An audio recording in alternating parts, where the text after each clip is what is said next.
quick video, fingers crossed, of me just faffing around with this cheap white fish. It's pollock, it's frozen. Oh, I need to blow my nose, hang on. Oh, just need to adjust the camera. So, it's a new camera holder. Well, no, it's not. It's a new camera holder. The old one broke. So this is an older one. Yeah, so it's pollock, it's frozen. I've defrosted it. I've used it in a fish pie. It was very nice. So let's just see how well it fries. So I've got some bits of fish. I've just dusted them in a little flour. I just need to season the batter.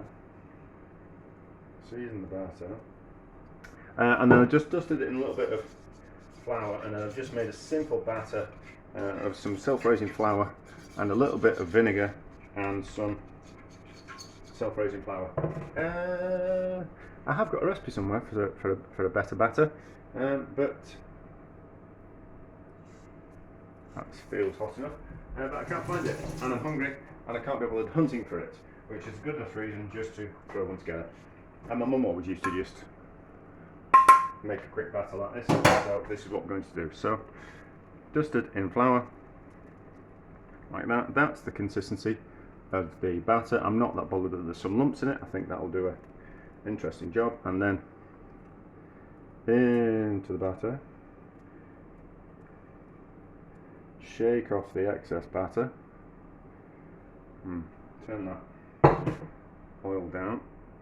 It's just on the precipice of smoking. So, and then gently lay the fish in. It's old oil, so I'm not bothered if we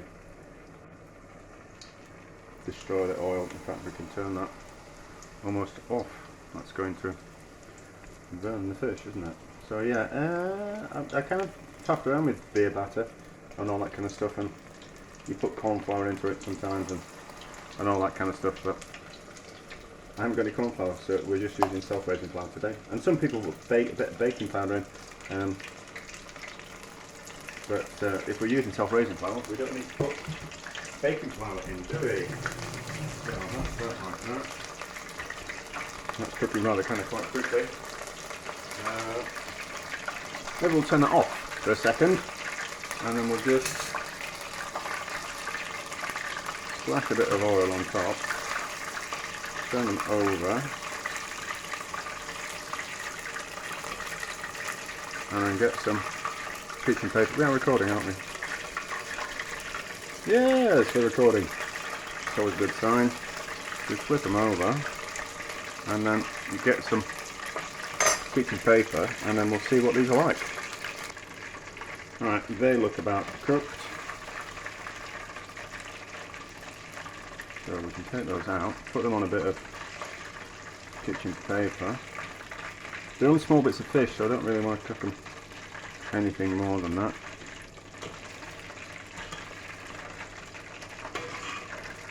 And then we'll just put a little bit of batter in the fat. We'll make some crispy bits, scratchings, whatever you want to call them, and see how they turn out. So, seems that now, pretty much going to throw the fat away, so we can just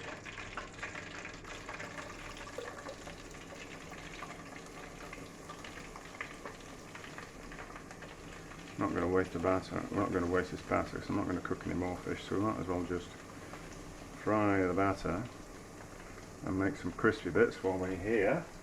Are we recording? Yes, that's okay. So,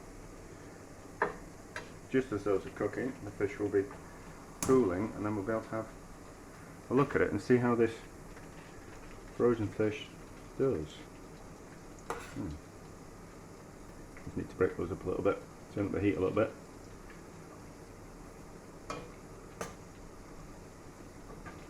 And I can just, it says pouring it down the sink, doesn't it? Those crispy bits are not going to be that crispy, they're going to need a lot longer. So, how are these bits of fish? Oh, it's not crispy. It's still hot though. That's alright. That's alright. The fish looks okay. It looked a little bit dry when I put it in, but it looks like it's going to be okay. How does it taste? Without burning my mouth. It's going to burn my mouth.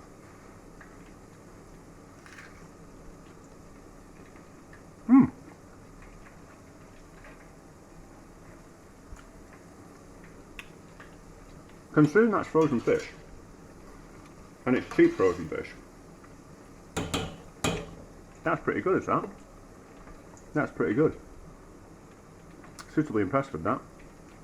At some point I'll do a proper recipe for a batter, but no one wants to tell you their batter recipe. It's like one of those secret things, but it's done kind of nice and crispy on the outside, and nice and air bubbly. It's not too fatty, it's not gone too greasy, so that's right, isn't it? So yeah, cheap frozen fish turns into battered fish rather successfully.